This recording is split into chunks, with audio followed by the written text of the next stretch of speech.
Hello guys, hello everyone, and welcome back to the Diego Salotto. This is episode number 6. Today with us we have Marco, and we are going to talk about the common injuries. Please, Marco, present yourself. Right, guys. Nice to meet you all. I'm Marco. As you can hear from my accent, I'm Italian. We are Italian! My hand gestures! Need to keep these hands here, like. No, you can't. You can't. It's gonna be just a video, just us doing that, and people will be like, "What the fuck they're saying?" So yeah, I'm an osteopath. I've been living in the UK for now 7 years. I started my osteopathic journey in 2011, back in Italy, studied for 5 years. Where are you from? I'm from Torino. Torino. Okay. North of Italy. It's like kind of the opposite. If you look at the map, it's like Yeah, here and here.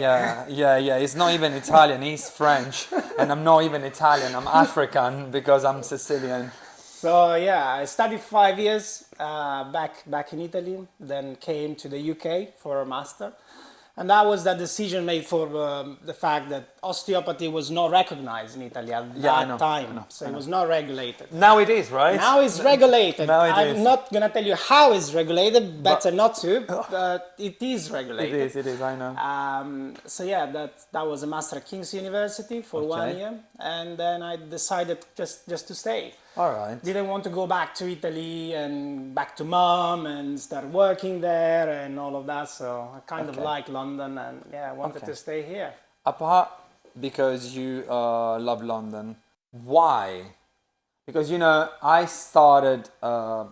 decided to become a personal trainer because I started training when I was like 17 or 18 maybe. So then I got into it and it got into my mind. So I became like passionate about it. So that's why then I decided to become a personal trainer, because weightlifting, it was something that was literally, I fell in love basically. So I then decided to become a PT. But how does it work for you? So why you decide to become an osteopath? Why? So I realize now that why is probably that's the main drive. That's the main thing, right? When you do something and you know why, then everything you do, it just gets better, right?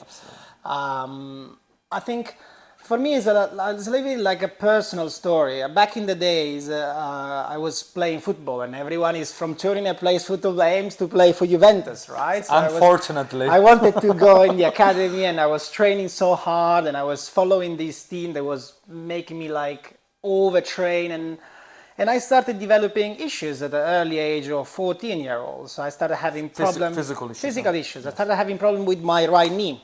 So apparently my right knee was having something wrong. No one could detect. I've seen something like probably 20 different doctors about it. Like they were looking at my knee, MRI scan, X-ray. Yes, there was a bit of that and then a bit of that, and no one seemed to have understood what was the root cause of my problem. Okay, yes, I could have a bit of a strange knee, but still I should be able to run and play football at 14. Maybe not at 50, but yes, at 14 I should be able to. So essentially I spend half of my week training and half of my week icing my knee. So I said, guys, this has to stop. So I stopped playing football at the age of 17, and so no Juventus career for me.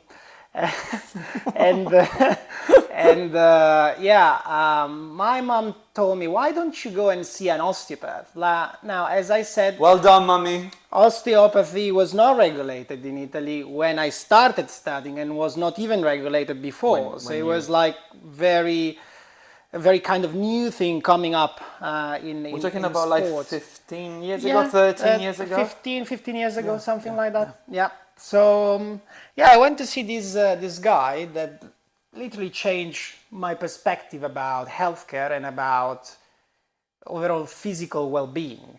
Right. So he said, okay, I handed him like a paper like that, like literally a box of papers, MRI, scans, referral letters, everything. And it was like, okay, this is a scan. This is what is on paper, but like what is going on with you? All right. So we started a bit of a journey, and that's where the word osteopathy comes from. So osteopath is the idea of moving towards a destination together with the patient. So that was the particular aspect that I never had before in my pretty interesting. healthcare experience. And I said, I just like it. I just want to do it. And Something it worked clicked. for me, by the way, because now I ski and I train and I cycle and I run and No problem at all. no major problem if I do what I have to do. All right, And that's all the right. key aspect. Everyone can do everything he or she wants, but you need to know how to do it. What do you mean when you say you have to know what you have to do? I have patients that they're 60, 65 and they run marathons. Like marathons, marathon. Yeah, but that requires also a very, very... You need to be, mindset, you need to be a bit crazy, like not like crazy, we but are, maybe. no, like pretty assertive. You have to love it. You have to love it to put yourself in that kind of stress. But yeah, sorry, keep going. But also you need to know what your body needs. The body is a perfect machine. If you know how to service it, and every machine is different. It works differently. It works completely different. So what works for me is not gonna work for you most likely. That's great. That's why I say to my clients, if your cousin is training and he got a program and he's gonna give it to you, it won't work because that program is created specifically for him. It's gonna work for me because probably they're gonna come and see me afterwards. Yes, you're right. You're right. So yeah, I think once we understand every person is different, everybody has different needs, and once you're able to understand and detect those needs and create something which is tailored, like custom, like made, bespoke. Yeah, exactly. Then you can do almost everything. Of course, everybody has limitation, and you need to recognize them and understand them. Okay. But if we are talking about training and normal exercise, active, healthy lifestyle, everyone can do it. All right. Let's talk about like common injuries that you deal with your client. The common one. Just give me like two of them. Like all of your clients, like 75%, 80% of them, they come to you. Oh, Marco, please help me. I got this problem. Which one is the most famous? So I have to say, if you'd asked me this question like 4 years ago, I would have replied differently. Now, post-COVID, I'd see a major, especially during lockdown, but also even now, I'm seeing a major difference. So the main thing is upper back and neck pain. And what do you mean? Why do you say COVID? Because people, I think, started changing their own, lifestyle. They work from home. I got it. It makes sense. They stopped moving. They work remotely. Okay. And so I think before I was getting much more like lower back, hip related problem, which is more involved into the dynamics. So the lower back it's an area of the spine that can get injured, like I don't know, if you do an exercise, also if you sit too much, but that's less likely. You notice it after a longer period of time. Right. At the moment, is all my patients are coming up with upper spine, upper neck kind of problems, all due to the position. Yeah, that position, because they're on the computer, right? So that's the main at the moment. Okay. And that's pretty interesting. The fact that you say that pre-COVID it was a little bit different, but then after COVID and during COVID, it's like exploded. Like it makes absolutely sense. Look, we live in London, so if you go to the office, you have to walk out of your house.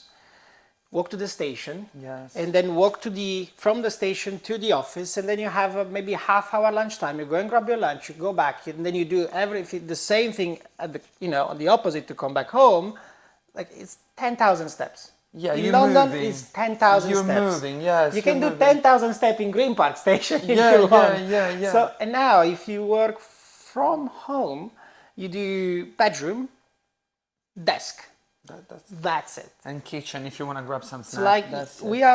Our body is a machine that is designed to move.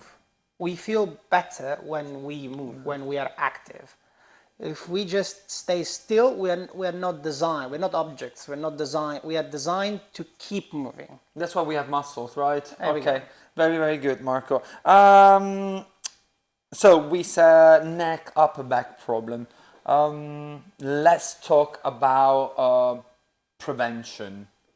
What can we do to prevent that, or even to solve the problem, if it's possible? So I'm a big believer that prevention is and is going to be the medicine of the future. So in the future, when we will be enough evolved, we will focus more on prevention. We will invest more money into prevention. I'm talking about healthcare system now, not just patients and therapists. Very, very interesting. We will spend more time and money on prevention rather than curing. Think about anything. Think about cancer. Rather than focus on the cure, you focus on living a better lifestyle. How can I avoid it? How can I get on top of it before it gets a problem? How can I be proactive rather than reactive? And that's a massive thing for me. Yeah, because the lifestyle that we're doing right now, the modern lifestyle, is like eating not so good, drinking not so good, and all this food that it has been manipulated just to sell it more, to exactly to break down the cost, from the big companies. It is literally leading us more into that kind. Okay, we're gonna have cancer first. Yeah. We're not gonna pretend. We're not gonna understand that. Probably in terms to avoid these things, we can probably do a little bit more with prevention. And I start seeing that like just at the real beginning. Like people starting to eat a little bit more healthy, perhaps they're more interested in exercise and gym. I think we have this inheritance from the 90s where everything had to be microwave, 2 seconds, boom boom boom, and that's done. Quick. I think now it's hopefully, I don't know, maybe I see it because I want it, but I see at the beginning of a new chapter and hopefully a better change for the whole of us. So you think we're moving in that direction, eating healthy food, moving it a little bit more? I hope so. Maybe I see it because I'm a very positive person, and when I want something, I try to visualize it and see it all the time. I think COVID, it helped us in a way, because it made us realize, what we were missing, right? That 2 years and a half of staying at home, basically, we were not able to do anything, right? Yeah. It made us realize how good it was to go to the gym, go and have a run outside, swimming, eating properly, have a chat with people, have a chat with friends, seeing other people. I think all of these things, they were missed when COVID was. And also it made a point. It made a massive point on healthcare. Everyone knows now, when COVID was there, that if you're healthy, it's less likely it's going to have a negative impact on your life. Yeah, you might be sick, you might have a cold, and then of course there are people that were extremely healthy and unfortunately died. They died, yeah. But on a scale number, if you are healthy, if you are active, if you live a healthy life, and all of a sudden you're realizing, oh shit, there is something I can do every day that can make an impact on my overall well-being. So you start taking control. I think people have started taking back control on that. Yes. And perhaps say, okay, well, I want now a balanced lifestyle where I want to, work, but I also want time for exercise. Yes, I want to, work, but I don't want to eat a 2-pound sandwich in front of my computer. I want to have a proper lunch. So I see that change. But going back to your question about the injuries, I think this is really important and very simple to me, and should be very simple to everyone else. Injuries happen because of 2 things.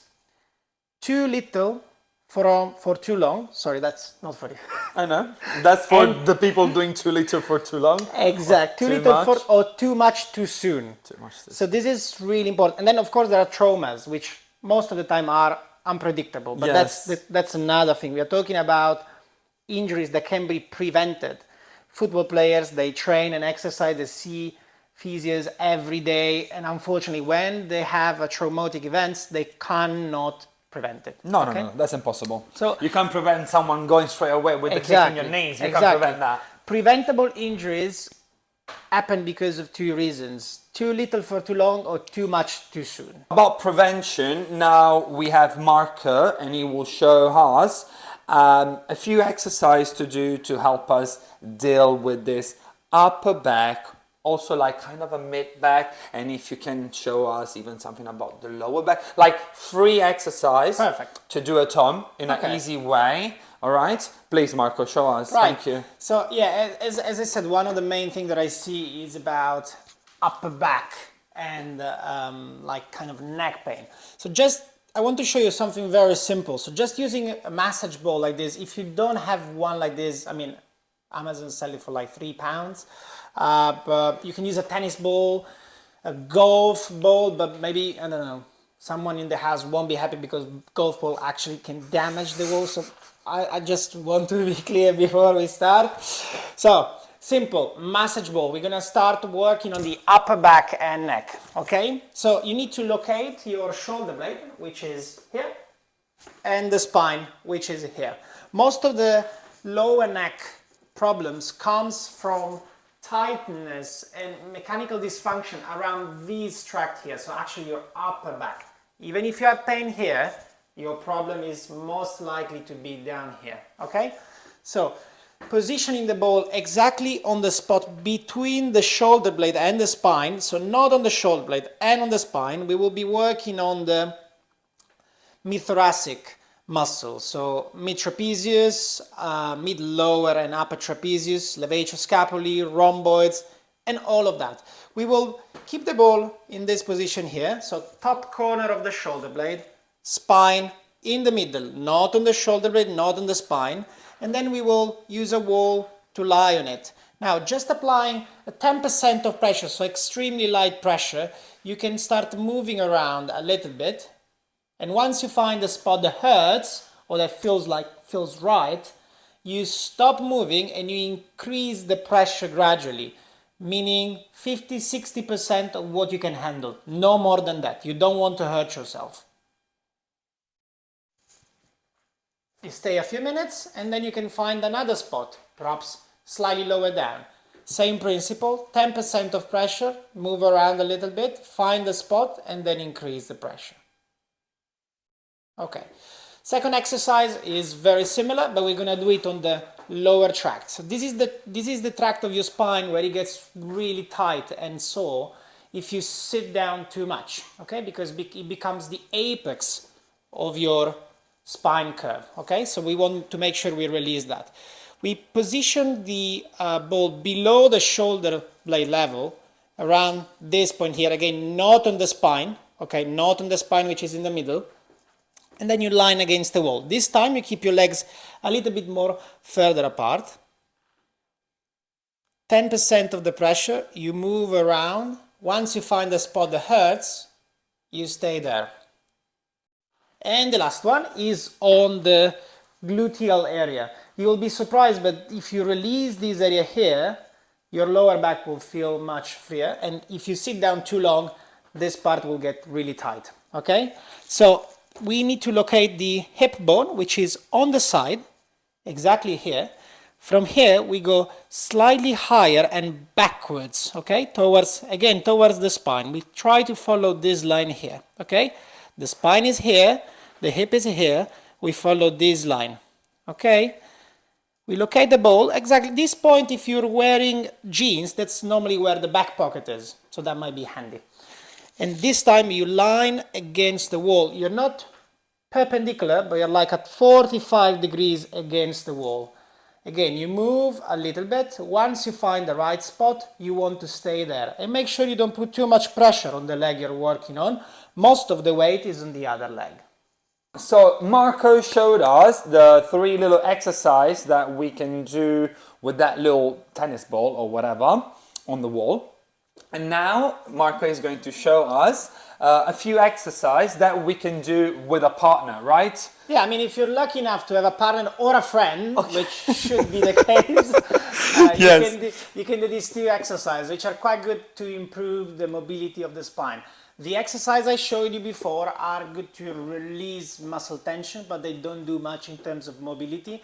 These two exercises are very much focused on the mobility of your thoracic spine. So the mobility of the spine between the neck and the lower back. It's like a mid back. Exactly. Okay, so what do we Let's do. We need 2 pillows. Okay. And a friend.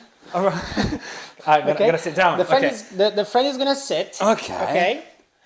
I'm gonna put one pillow underneath my knee and I'm gonna kneel on it. Okay.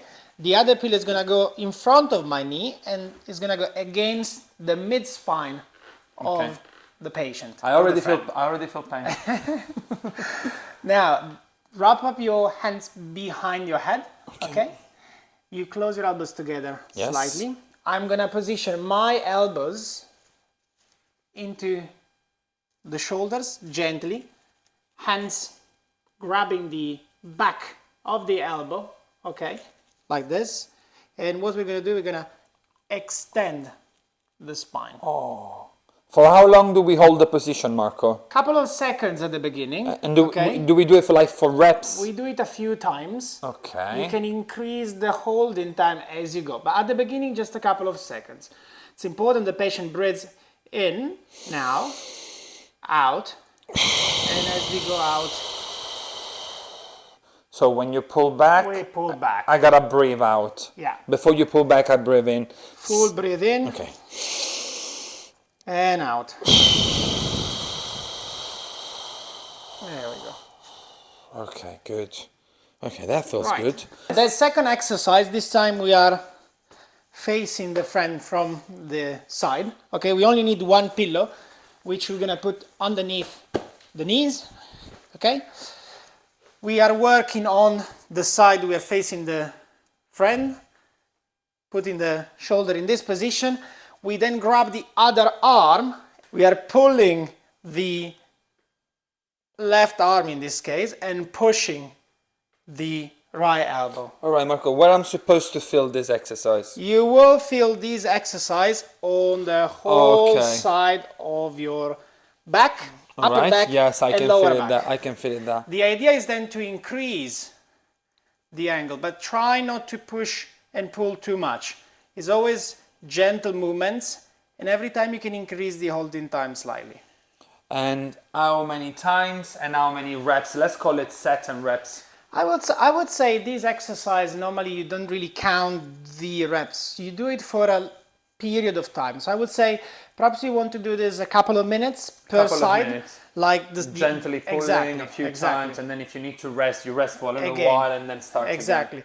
Because everyone is different, so you might react in a different way. Well, like, you can push and pull more or push and pull less. So it's better to do it on a period of time rather than a specific number of So you prefer exercise. to say, since you don't know who you're dealing with, just nice and slow, no rush. We might go quicker if you're very elastic. If you're very stiff like me and you, yes, we need to go more time. Okay. Thank you, Marco. Here we go, guys. So Marco knows me pretty well, and I have been suffering too from this very, very bad neck pain, and even on my mid back, I feel very, very tight. So Marco today is going to show you what not to do at home. So what Marco is going to do is a very specific and professional maneuver. How do you call it? Maneuver? Adjustment that is going to do for my neck first and then for my mid back. Right, Marco? Yeah, correct. I'm ready. Ready to feel some crack. Right. So again, problem on the neck. We'll check the rotation first. So turn your head to the right side. Okay. Left side. Okay, that's as far as you can go at the moment. Okay, so look forward. Just sit slightly forward for me. All right. And lean back. So we're gonna release the right hand side first. Okay, again, guys, don't try this at home. Okay, just come and see me or come and see a professional. That's gonna be better. Okay, just relax here. And go to the other side. Just relax here. There you go. Thank you, Marco. And now you can move slightly better. Good. Yes, I can. Thank you, Marco. Thank you. So we did already the neck, and I can already feel better. Thank you, Marco. And now we are going to move into the midsection, right?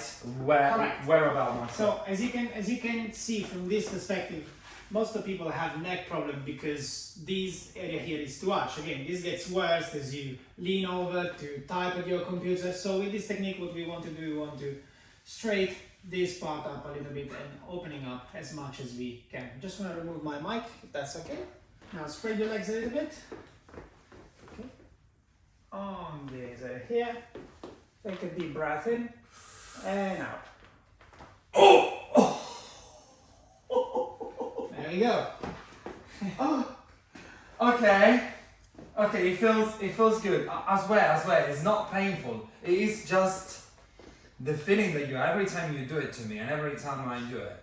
First of all, I feel very, very good because you can feel straight away like that tension, it has been completely released. Completely. You feel it straight away that something good has happening to your body, right? So this is something very, very good. So don't be scared, and don't try this at home. Don't at all. Marco is a professional, so we're just demonstrating that just for the videos, and it's good and it's nice to know, but mostly because I want you to know that whatever you want to do, and if you have some pain, don't just Google things, just go to a professional. As always. All right.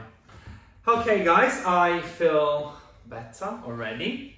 As always with you, Marco. You can move. Yes, I can move my neck and I can move freely. It was a pleasure to have you here. Guys, don't forget to subscribe to my channel. Don't forget to put a like. And you will find Marco's link down here in the description. Again, Marco, it was a big pleasure, and thanks a lot, Marco. Thank you.